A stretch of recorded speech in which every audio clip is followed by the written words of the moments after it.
اللهم صل وسلم وبارك على سيدنا محمد وعلى آله وصحبه أجمعين. تحية طيبة. كيف دايرين؟ أحوالكم بخير؟ نتمنى تكونوا بخير وعلى خير، ومرحبا بكم معايا في هذا الفيديو. هنا أول حاجة بديت بها معكم هو الحوت، الحوت ديال الفرخ. أنا دزت كنشرملو. هنا ما درتش الثومه كيف ما شفتوا معايا، ولكن درت الزيت اللي كنت مرقده ديجا فيها الثومه. فانا بالنسبه ليا الثومه شي مرات كتجيني مجهده بزاف، وعاد الناس اللي عندهم مشاكل في الجهاز الهضمي خصهم يتجاوزوا الثومه، ما يبقاوش يستحملوها هكايا بزاف.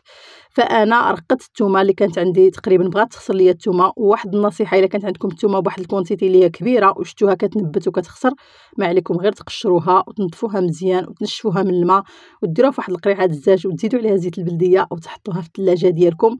هكا كتبقى عندكم الثومه واحد المده اللي هي طويله، تقدروا تستعملوها هكايا كريوسه مقشرين في مثلا في العدس ولا في اي وصفه نتوما كديروها في القطاني الى اخره.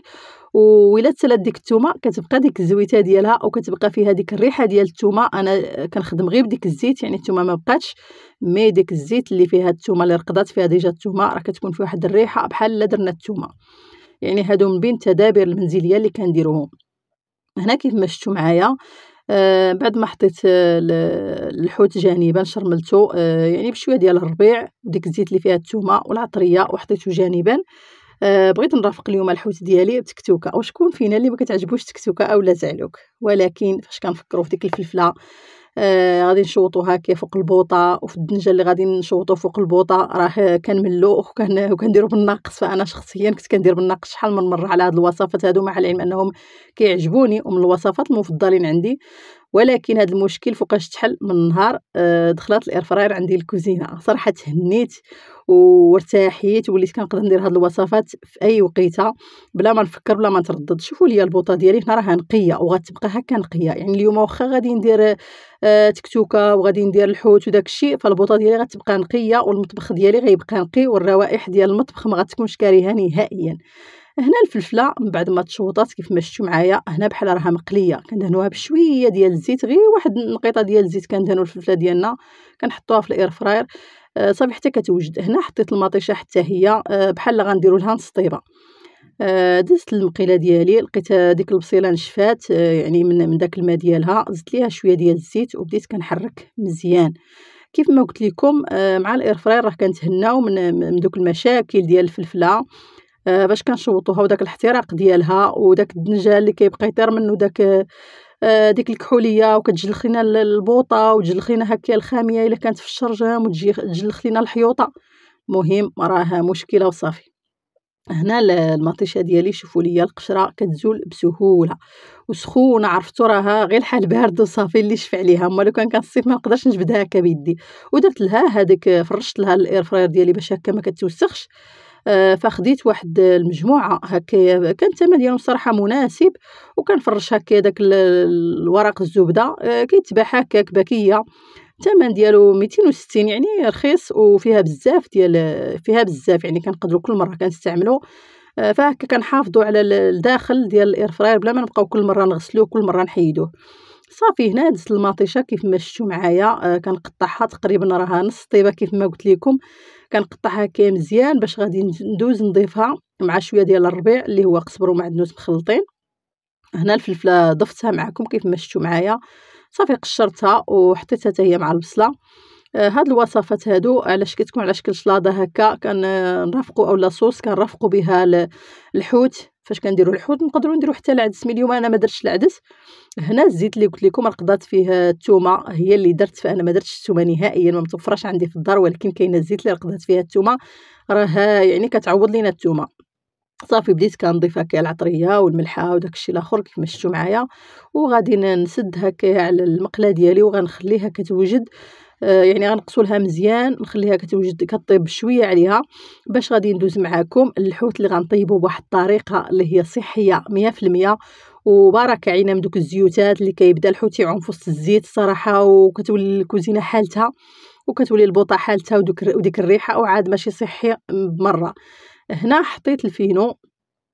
فانا بالنسبه للحوت كنبغي ندوزو هكا في الفينو حسن مع شويه ديال المليحه، كنخلط مزيان باش كندمج ديك الملحه مع الدقيق ديالي، وغادي ندوز باش ندوز الحوت اللي هو الفرخ. انا قطعته هكا على شكل دوائر تقريبا.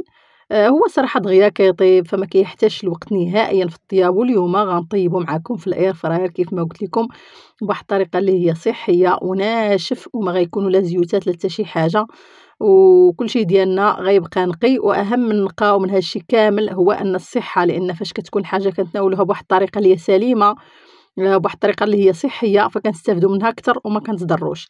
هنا هذه هي اللي قلت لكم، كتباع بداك يعني ب260، ثمن مناسب وفيها بزاف باكية. هاد ورق الزبدة كيكون مقطع على هاد الشكل هذا ومفيني. أنا دزت حطيته في الair fryer وغادي نحط الحوت. هنا غادي كتهز ليا غير 4 مع شويه الحوت تبارك الله كبير.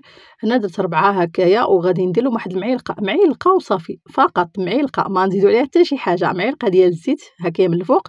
وغادي ندير البروغرام ديال باش يطيب فيه هاد الحوت وغادي نخليه. هنا كيف ما كتشوفوا معايا تحمر، غادي نقلبو، ضروري ما كنقلبو على حقاش الair fryer كطيب غير من الفوق بحال الفران، ما كطيبش من التحت، ضروري ما كنقلبو الحاجة. هنا بديت كنقلبو باش طيب الجهة الأخرى. عرفتو كيفاش جا الحوت اليوم؟ ما نقولكمش، جا مقرمل بداك الفينو اللي فيه، وجا محمر. يعني وكيطيب دغيا كيف ما قلت لكم. هاد النوع الحوت دغيا كيوجد. شوفوا ليا التحميره كيفاش طالعه على الحوت ديالنا. صافي هنا غادي ندوز نحيد هاد الوالا راهم طايبين، وباش ندوز نحط عاوتاني، يعني كندير 4 صافي حتى نكمل الكميه اللي عندي. كيف ما قلت لكم الحوت ديالنا خصنا نتناولوه بطريقه اللي هي صحيه. راكم عارفين الفوائد اللي كاينين في الحوت، وحنا فاش كنغرقوه في الزيت هنا راه كنضيعوا له كلشي داكشي اللي فيه مزيان. صافي هنا كندير 4 اخرين عاوتاني غادي نحطهم. وكيف ما قلت لكم هذيك ورق الزبده راه كيحافظ لينا على الاير فراير. يعني شوفوا لي داكشي ديال الحوت مع الدقيق مع داكشي، يعني راه كيبقى. غنحيد هذيك ورق الزبده، صافي غتولي الاير فراير ديالي نقيه. هنا صافي منين قرب الحوت ديالي يوجد، دزت كنشوف ديك التكتوكه فين وصلات.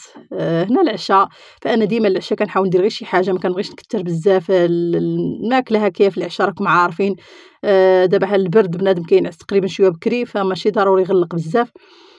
داكشي باش درت غير تكتوكه مع دوك المرصويات ديال الحوت. صافي هنا دزت كنحط تكتوكه في الطبق ديال التقديم. وخليكم معايا باش تشوفوا الشكل النهائي ديال الحوت اللي رافقته اليوم بتكتوكه. كنتمنى الفيديو ديالي ديال اليوم ينال الاعجاب ديالكم، وتكونوا دوزتوا معايا هكايا وقيته اللي هي زوينه. ولا وصلتوا حتى لهنا تفكروا وما تنساوش اللايك اولا ديك البصيمه تكيو عليها فضلا وليس امرا. وحتى الفيديو الجاي ان شاء الله. وخليكم كيف ما قلت لكم باش تشوفوا الشكل النهائي ديال الحوت كيفاش جا. يعني جا ناشف، ما استعملت لا بابي كويزين هكا باش نحيد منه. يعني شحال هذيك خصني ندير بابي كويزين نحيد منه الزيت ونعاود ندير. هنا شوفوا معايا الحوت ناشف، ما فيه حتى قطره الزيت، يعني غير ديك المعلقه اللي نديرو من الفوق وصافي. جا محمر، كيشهي. وحتى الفيديو الجاي كما قلت لكم، وبسلامه عليكم.